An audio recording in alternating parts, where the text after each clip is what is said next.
Thank you, Prime Minister Modi, Minister Vaishnaw, and your outstanding teams for convening us for this critical summit around AI.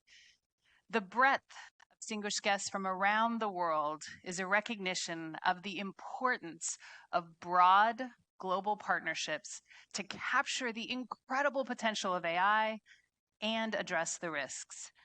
It is also a recognition of the importance of India in our AI-enabled future.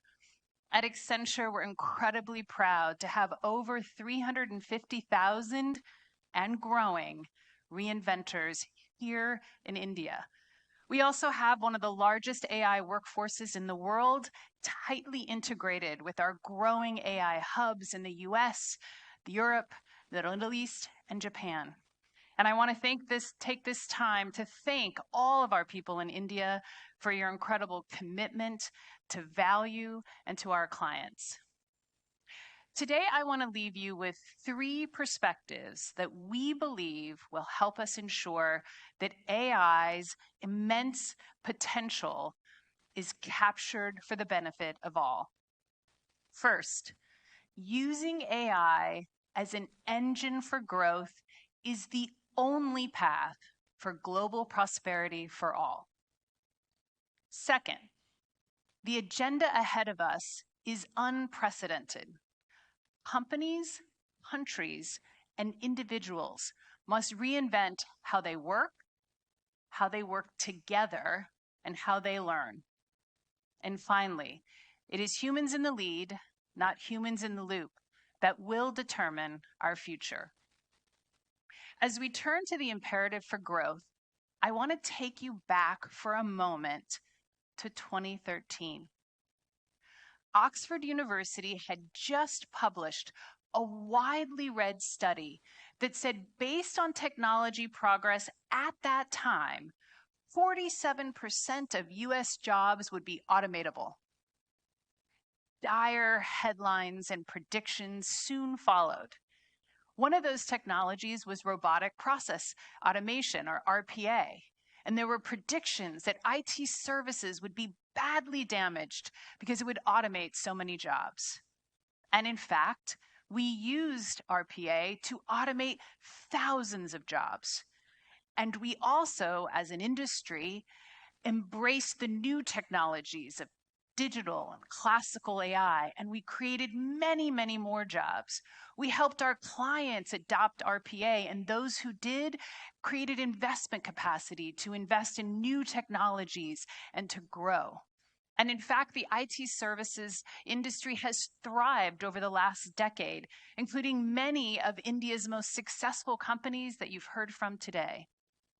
At Accenture alone, in 2013, we were roughly 275,000 people and $29 billion in revenue. And today, we're over 750,000 and growing and $70 billion in revenue. What the last decade has taught us is a critical lesson. When companies and countries embrace new technologies and then use them to drive growth and productivity, they prosper. Advanced AI should be the same. In fact, in our latest quarterly survey of C-suites across 20 countries, they agree. 78% say AI's greatest value is in growth. Now, as we think about what growth should look like, there's 2 important considerations. First, AI should make the impossible possible. AI should make the impossible possible. If in a few years as a CEO, you cannot point to new products and services, new levels of performance that were not possible before, then you have not captured potential of AI. Think about the consumer and retail industries. LLMs are about to become the new mall. This is an entirely new way to engage customers and to engage in commerce that did not exist in 2022. If you think about pharma, we see a path toward bringing drugs to market much faster than the average of 9 years. Not possible before, which means that life-saving drugs will get to people faster and pharma will have accelerated growth. And we are just beginning to understand how AI will create new drugs, new materials, new products across industries. A second consideration around growth is that we must commit to providing access to the technology and the talent for small and medium-sized enterprises. If we are to use AI as an engine for growth, we need to make sure that the engine for growth, these size enterprises, have access. 50% of the world's GDP are small and medium-sized enterprises, and in the global south, it's 70% of employment. To do so, there will be lots of business opportunities, so many industries will serve small and medium-sized enterprises, but that will not be enough. Private and public partnerships will be critical to making sure there's access. For example, we're working with the US college system where we're funding internships of college students at small and medium-sized enterprises. It's a win-win. Statistically, if you have an internship, you have a better chance of getting a job, and it's providing these enterprises access to some of the cutting-edge talent.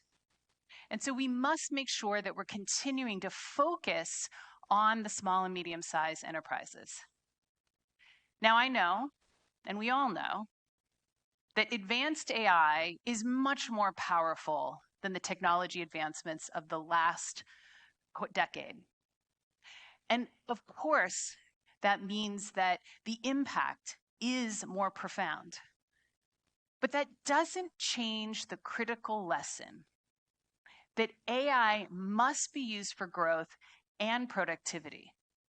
What it does change are the sets of actions, the time frame, the need for global collaboration, the need for more public and private partnerships, and the urgency of what we must do in order for AI to drive growth.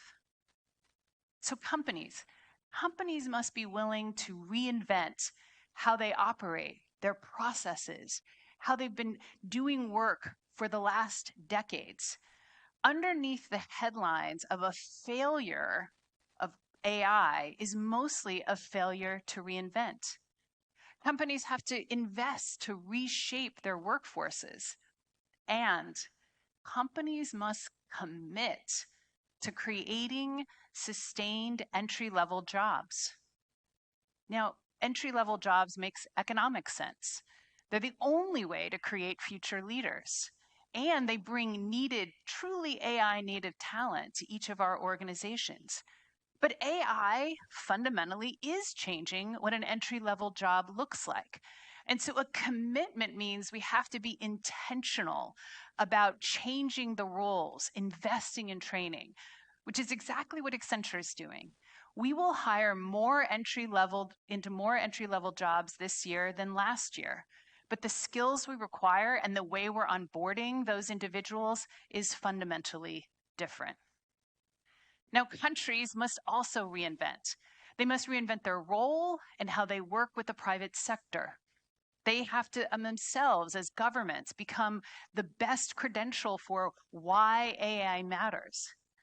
They must work with the private sector to help create lifelong learning, because education is no longer a destination. We have to have lifelong learning. India is doing a great job of embedding AI into the educational system, starting in primary school, and governments across the world will need to do so. At the same time, as countries are thinking differently, individuals have to think differently and recognize that formal education is no longer the destination. But perhaps the biggest fundamental change that must be made is that companies and countries need to pound the table for global standards. These standards should apply to safety, but also to the industries where AI can make the greatest impact. For example, in pharma, If one country is allowing pharma companies to use the latest technologies to discover drugs and then test drugs, but other countries don't follow suit, it means that you won't be able to scale, you won't be able to bring it. And we know that most often that impacts the most vulnerable. Now, we have a view, of course, that we have to reinvent.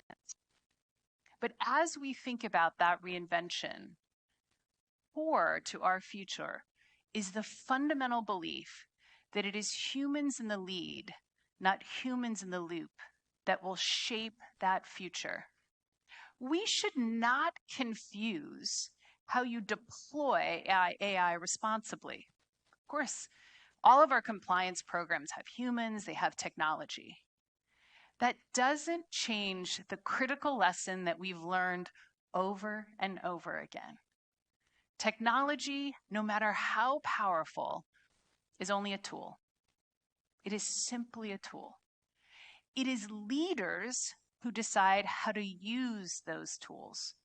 It is leaders who decide to commit to reinvent, who dedicate their time to making sure that people come along the journey.